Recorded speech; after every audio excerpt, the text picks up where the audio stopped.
오늘 시간에는 생명의 삶 4월 24일 본문입니다. 열왕기상 9장 1절부터 9절까지의 말씀해가지고 함께 은혜를 나누도록 하겠습니다.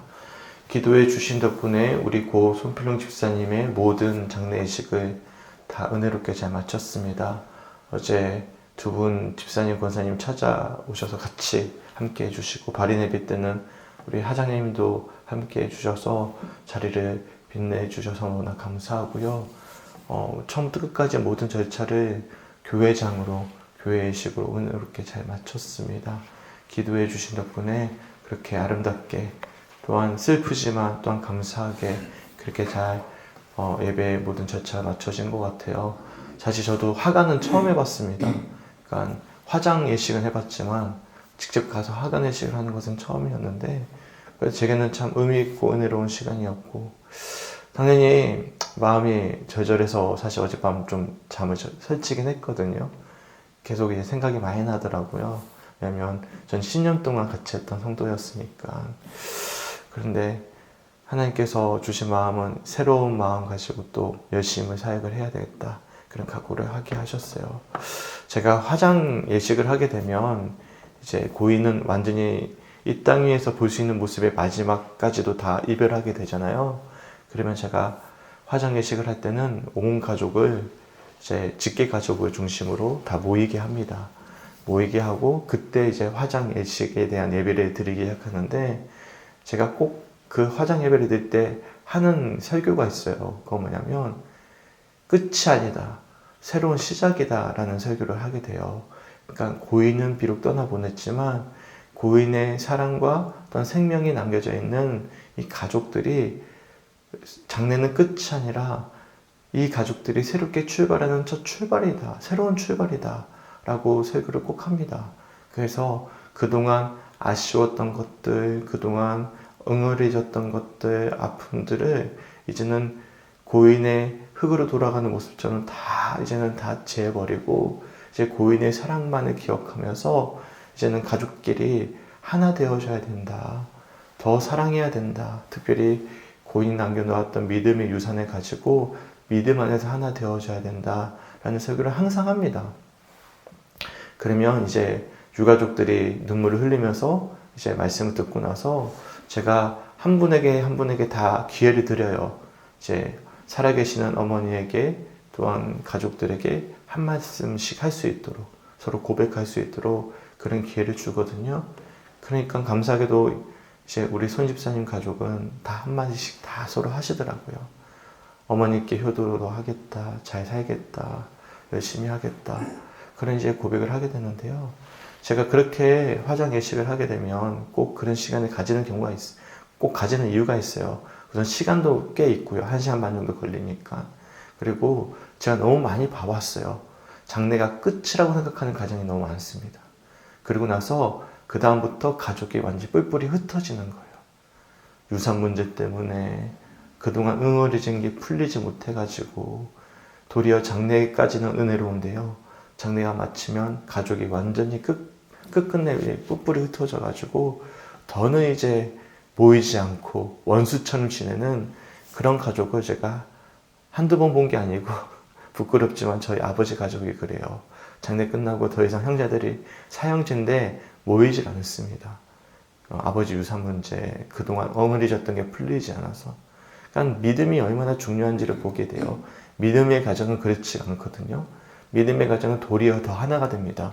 왜요? 끝이 아니라 다시 고인을 만날 그날을 바라보면서 새롭게 출발하잖아요.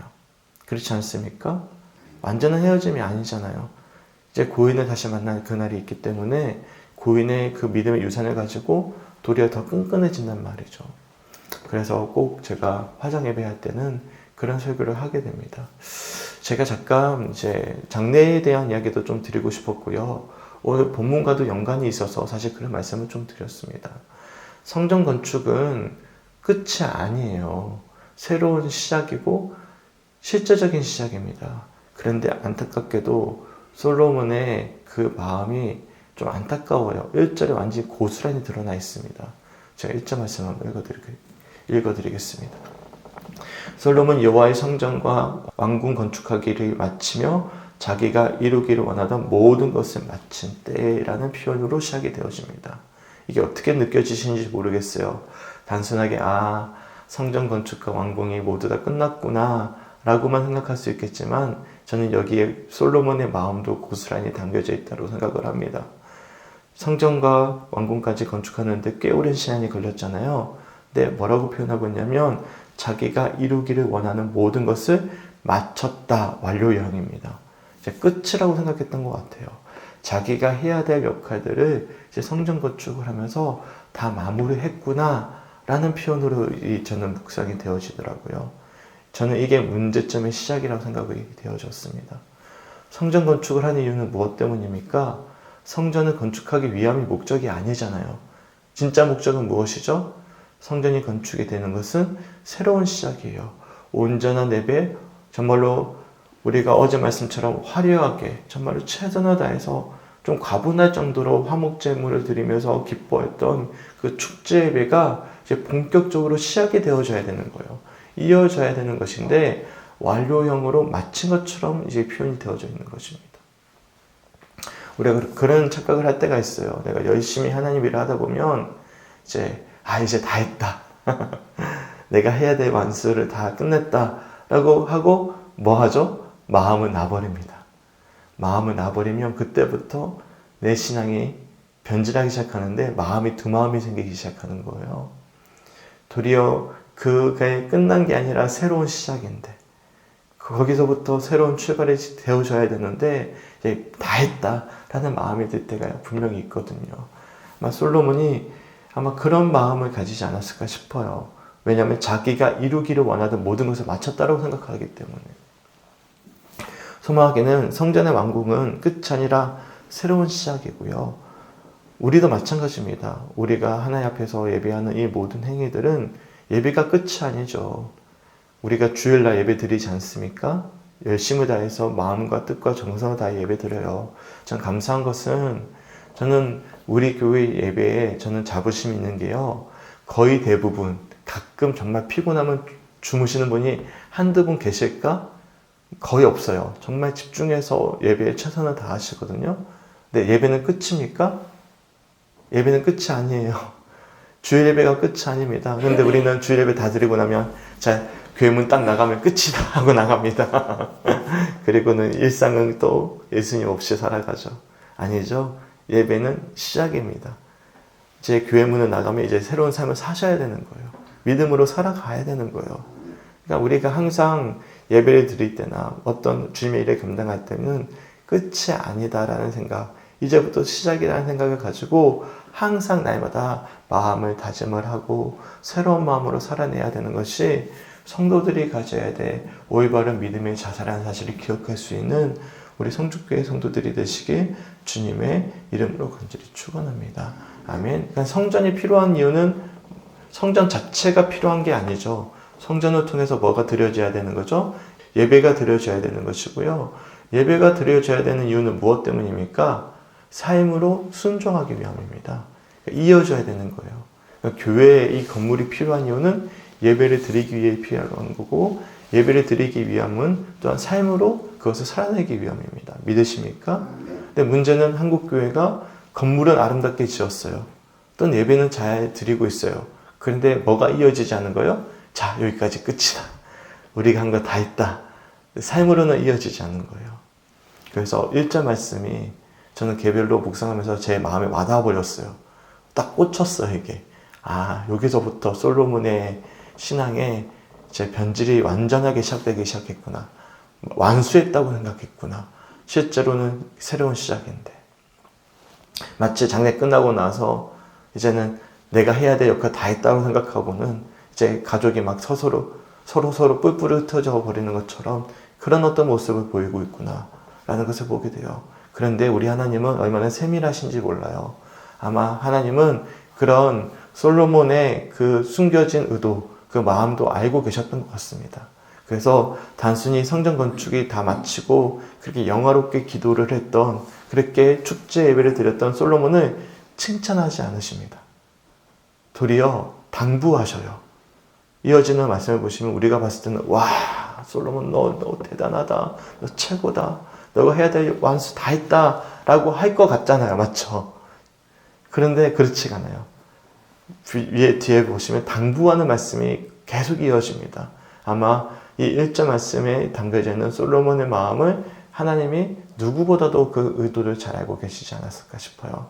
그래서 얼마나 솔로몬과 이스라엘 백성들을 사랑하시는지 다시금 나타나십니다.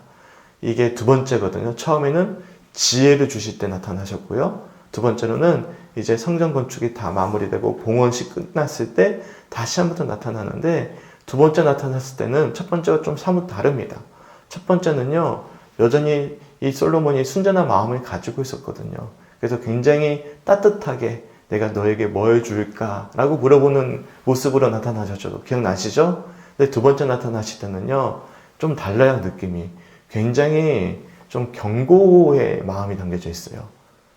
반대죠. 성전 건축하면 막 칭찬하고 다 끝난 것처럼 막 하나님께 축복해 주실 것 같은데 당부하고 있는 거예요. 느낌이 그래요.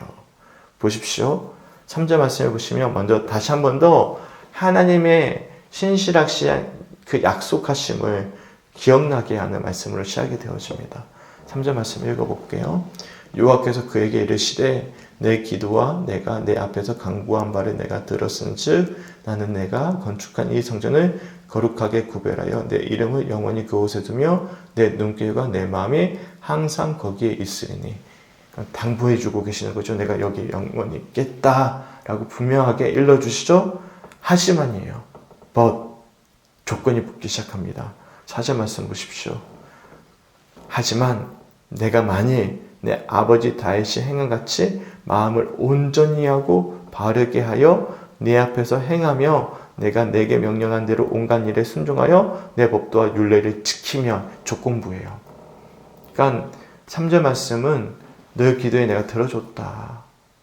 내가 약속하겠다. 하지만 너 기억해야 돼. 이게 끝이 아니야. 지켜야 된다라고 말씀하고 있는 것입니다. 다윗이 행한 같이라는 표현을 주목하셔야 돼요. 하나님이 다윗을 기뻐하셨던 것은 단순히 다윗의 마음의 순전함 뿐만 아니라 그가 그 마음을 가지고 뭘 보였던 거예요? 마음을 온전히 하고 바르게 한다는 걸 뭘 의미하죠? 쉽게 표현하면 태도입니다. 태도. 바른 태도를 가지고 네 앞에서 행한다는 거죠? 행동입니다. 그러니까 마음과 태도와 행동을 통해서 하나님의 법도와 율례를 뭐 한 거예요? 온전히 순종했다라는 거예요. 그러니까 순종이라는 것은 결국에는 삶으로 살아내는 것이 순종입니다. 믿으십니까?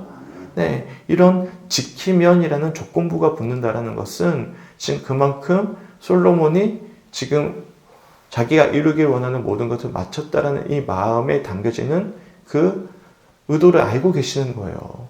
그러니까 절절한 마음으로 당부하고 계시는 것이죠. 그러면 5절 말씀 보십시오. 다시 한 번 더 다윗 언약을 재확인시켜 주십니다. 잊지 않도록, 잊어버리지 않도록 재확인시켜 주는 거예요. 제가 읽어드리지 않을게요. 다윗 언약이거든요. 끊어지지 않겠다라는 거예요. 신실하신 하나님에 대한 생각을 다시금 재고하게끔 하고 계시는 것입니다. 하지만 6절 말씀 보십시오. 또 다시 조건부가 벗습니다. 만일 너희가 너희의 자손이 아주 돌아서서 나를 따르지 아니하면 내가 너희 앞에 둔 나의 계명과 법도를 지키지 아니하고 가서 다른 신을 섬겨 그를 경배하면, 이것도 조건부죠. 무슨 말이냐면 만일 너희가 나를 아니라 다른 신을 섬기기 시작하면 안 된다라는 것을 말씀하고 있는 거예요. 이거는 두 마음을 가지지 말 것을 말씀하시는 것입니다. 성전 건축도 좋아. 하지만 성전을 드려지는 예배도 좋아. 하지만 거기서 너희가 다른 신을 섬기기 시작한다면 이제 큰 문제가 생긴다라는 거예요. 왜 그럴까요?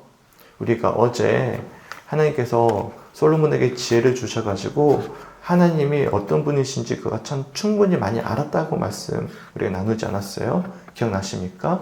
하나님은 신실하신 분이시고 동행하시는 분이시고 인도하시고 지켜보시고 유일하시고 완전하시고 그런 하나님이심을 우리가 좀 나누지 않았습니까? 근데 여기서 우리가 알 수 있는 하나님의 또 다른 속성이 하나 있습니다. 한번 적어보시겠어요? 되게 중요한 하나님의 속성입니다. 질투하시는 하나님입니다. 질투하시는 하나님. 굉장히 중요한 표현이에요. 하나님 어떤 분이시라고요? 질투하시는 분이세요. 질투하시는 하나님. 6절 말씀입니다. 질투하시는 하나님. 이게 굉장히 중요한 표현이에요. 좀 어감이 좀 이상하죠. 하나님이 질투하신다? 좀 달리 표현할까요? 그만큼 우리를 사랑하신다라는 거예요.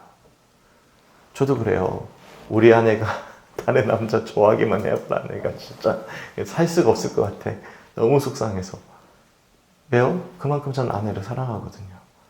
하나님은 누구를 사랑하셔요?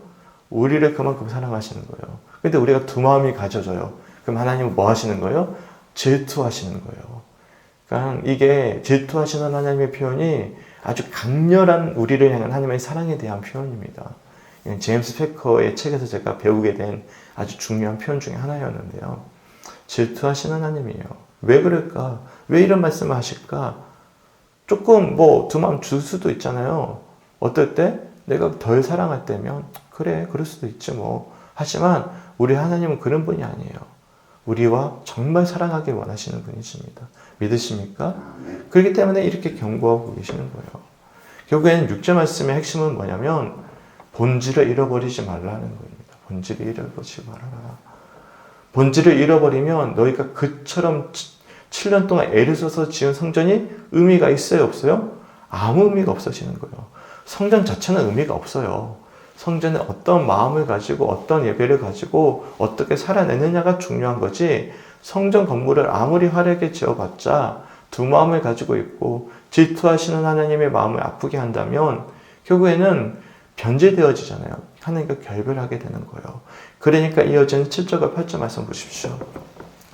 내가 이스라엘을 내가 그들에게 준 땅에서 끊어버릴 것이요 내 이름을 위하여 내가 거룩하게 구별한 이 성전이라도 내 앞에서 던져버리리니 이스라엘의 모든 민족 가운데에서 속담거리와 이야기거리가 될 것이며 이 성전이 높을지라도 지나가는 자마다 놀라며 비웃어 이르되 여호와께서 무슨 까닭으로 이 땅과 이 성전에 이같이 행하셨는고 하면, 성전을 뭐 하신다고요? 내 앞에서 던져버리겠다. 이게 무서운 표현이죠. 아무리 성전이 높더라도 비웃음거리가 될 것이다 말씀하는 거예요. 그러니까 이게 성전이 필요한 이유도 있는 거예요. 온전한 예배를 드리기 위해서, 최선을 다한 우리의 헌신을 고백하기 위해서. 하지만 또한 성전이 필요하지 않은 이유가 되어버리는 것입니다. 우리도 마찬가지예요. 제가 여러 차례 말씀드리지만 우리가 뭐라고 말씀드렸죠? 하나님의 성전입니다. 믿으십니까? 그러니까 우리 성전이 참 필요하죠. 하나님 우리를 너무 사랑하죠. 하지만 우리가 두 마음을 가지고 변질한다면 이런 무서운 말씀이 또한 우리들에게 주어진다는 사실을 기억하셨으면 좋겠습니다. 그러면서 9절에 이어서 이렇게 말씀해요. 대답하기를 그들이 그들의 조상들을 애굽 땅에서 인도해 내신 그들의 하나님 여호와를 버리고 다른 신을 따라가서 그를 경배하며 섬김으로 여호와께서 이 모든 재앙을 그들에게 내리심이라 하리라 하셨더라. 그러니까 하나님이 먼저 포기하진 않으십니다. 먼저 우리를 버리지 않으세요. 애굽 땅에서 인도하여 내셨던 하나님의 그 놀라운 구원의 역사를 우리가 저버리면 하나님은 그렇게 하시겠다라는 겁니다. 하나님은 우리를 포기하지 않으세요. 그런 표현이 하나 나와 있습니다. 저는 첫 번째로는 1절 말씀이 가장 마음에 와닿았고, 두 번째로는 제가 묵상이 되어졌던 중요한 포인트는 6절이었거든요. 6절에 보시면 첫 번째 부분만 한번 읽어드릴게요. 만일 너희나 너희 자손이 아주 돌아서서, 그냥 돌아서는 게 아니라 앞에 어떤 수식어가 붙어있죠? 아주 돌아서서. 이거 제가 좀 달리 표현할까요? 하나님은 끝까지 인내하시는 거예요. 끝까지 기다려주시는 거예요. 근데 우리가 끝끝내 그 인내 속에서 완전히 돌아서면 하나님이 어떻게 하시겠다? 이렇게 해버리시겠다라는 거예요. 하나님은 그러면 달리 표현할까요? 우리를 이렇게 하고 싶으신 분이야. 그렇게 하기 원하지 않으시는 분이에요. 후자죠. 끝까지 인내하시는 분이시죠. 근데 우리가 그 인내 속에서 아주 돌아서 버리면 이제는 답이 없어져 버리는 것입니다. 혹여나 우리 마음이 지금 두 마음이 있으십니까? 아주 돌아서지 않으셨습니까? 그러면 이 시간 뭐 하셔야 되는 거예요? 회개하셔야 되는 겁니다. 회개하셔야 됩니다. 그리고 어떻게 해야 되는 거예요? 하나님께 다시 한 번 더 새로운 각오를 가지고 새로운 출발을 하시면 되는 겁니다. 어제 장례식장에서 화장회식 할 때도 말씀드렸어요. 기회가 주어진 거예요. 새로운 기회를 주신 거예요. 이게 아버지가 준 큰 선물입니다. 돌아가신 고인이 준 온 가족에게 주어진 큰 선물이에요. 그렇지 않습니까? 그러니까 온 가족이 다시금 다 한 자리에 모였잖아요. 아무리 미워하는 가족도요, 고인이 돌아가시면 한 자리에 모입니다. 고인이 주는 선물이거든요. 그때 아주 돌아서지 않고 정말 새로운 시작을 하면 그 가족은 회복이 됩니다. 도리어 장례를 통해서. 그게 저는 큰 선물이라고 생각을 하거든요. 마찬가지 조금 완전한 결이 비슷한 비유는 아니지만 하나님이 그처럼 우리들에게 기회를 주고 계시는 거예요. 소망하기는 오늘 이렇게 말씀을 제가 쭉 전반적인 내용을 풀어서 좀 소개해 드렸습니다. 각자에게 마음에 와닿는 구절들이 계실 거예요. 저처럼 1절 말씀에 꽂히든지 어떤 표현에 어떤 아주라는 표현에 제가 마음이 와닿았던 것처럼 혹시나 오늘 말씀을 잠깐 이렇게 쭉 살펴보시면서 좀 들었던 생각이나 어떤 느낌이나 아니면 은혜 받았던 구절이나 좀 자유롭게 좀 나눠주실 분 계시면 한번 나눠보았으면 좋겠습니다. 네, 우리 장로님. 솔로몬 왕이 참 성전을 완성하고 온전히 사절에 보면 온전히 하고 바르게 행하면 또 순종하고 법도와 윤리를 또 잘지키면 왕의 어울 사람들 끊이지 않고 네, 아멘. 견고하게 하리라 하는 그 말씀과 또 나의 계명의 법도를 지키지 아니하고 우상 숭배의 죄를 저지르면 주님을 위해서 지은 성전이라도 던져버리겠다 이렇게 하시는데 정말 이 말씀에 빗대어가지고 저는 지킬 것과 버릴 것을 다시 한번 생각해 봤습니다. 바로 서서 해야 되겠다라는 그 은혜의 말씀을 받았습니다. 네, 감사합니다. 되게 좋은 말씀 한 가지 해주셨는데 지킬 것과 버릴 것을 우리가 구분하는 게 분별이라고 이야기하는 거죠. 네, 너무 감사합니다. 좋은 묵상해 주셔서. 또 혹시 자유롭게 나눠주실 분 계시나요? 오늘 없으신가요? 있으신가요? 네. 저는 이 말씀이 좋아서 그냥 줄은 떠났는데 네. 여러 가지로 좀 묵상이 되고 생각이 좀 복잡했어요. 네. 네, 내가 건축한 이 전을 거룩하게 구별하여 내 마음을 영원히 그곳에 두며 내 눈길과 내 마음이 항상 거기 있으리니 이 말씀이 좋았는데 근데 또 하나님이 반전의 말씀을 해주시잖아요. 이렇게 지키지 않으면 네가 어떻게 되고 하나님 말씀은 한결같은데 우리가 그게 지키는 게 그렇게 어려운가는 생각을 들면서 저를 쭉 단체에 보면은 또 열심을 냈다가 또 물러섰다가 하나 잊어버리고 살다가 그랬던 저 역시 이 말씀 속에 적용받는 자이다 하는 생각이 들면서 하나님을 어떠신 분인가가 우리가 많이 들었죠. 매일 주소를 이어들으면서 그것도 다시 한번 생각하게 되는 네. 근데 감사한 거는요. 아주 우리가 버리지 않으면 3절 말씀은 계속 유용한 거예요. 그러니까 내가 아주 주를 저버리지 않으면 하나님은 항상 저버려도 아마 그렇게 보고 계시지 않으실 거예요. 모르겠어요. 저도 이게 참 복잡하게 더 깊이 묵상해야 될 말씀이지 않을까 싶습니다. 나눠주셔서 감사하고요. 혹시 또 나눠주실 분 계시나요? 그 8절 말씀 네. 위에 제일 위에 절인데 성전이 하만노바 요 제일 위에 저쪽 있잖아요. 네. 근데 성전이 하만 가려하고 좋게 졌더라도 그 속에 있는 것들이 너무 지저분하고 좀 표현이 맞는지 잘 모르겠는데 그러면 세상 사람들이 손가락질 하잖아요. 그러니까 우리가 성전이니까 그때만 하려고 막 꾸며갖고 교회 오는 것보다 마음속이 깨끗해가지고 진짜 어저께 말하는 거하고 좀 비슷하네요. 네. 아니 너무 현실적인 이야기 하셨어요. 우리도 지금 한국 교회가 너무 화려한데 손가락질 비웃음거리가 되고 있잖아요. 와, 확 와닿는 묵상해 주셔서 너무 감사합니다. 아, 네. 감사합니다. 혹시 우리 두 분 권사님 혹시 이태 권사님 혹시 하실 말씀 오늘 없으신가요? 어떤 말씀? 날마다 마음을 새로운 마음으로 살아야 되겠다. 이절 말씀을 통해서 참 온전한 예배고 하나님께서는 참 은혜를 많이 주셨는데 진짜 하나님 말씀대로 살지를 못하고 맨날 넘어졌다가 일어섰다가 넘어졌다 일어섰다는 요즘에는 계속 새롭게 자꾸 출발을 해야 되겠다. 마음을 자꾸 또 다짐하고 그래 봅니다. 네, 감사합니다. 저는 참 사랑스러우세요. 왜냐면 그렇게 애쓰는 게 보이는데 하나님도 그런 마음으로 바라보지 않으실까 싶어요. 이렇게 애쓰고 계시는 우리 권사님을 축복합니다.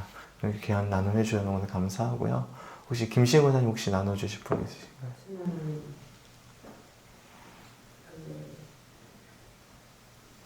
거룩하게 구별하는 성전이라도 던져버리겠다 말씀하시는데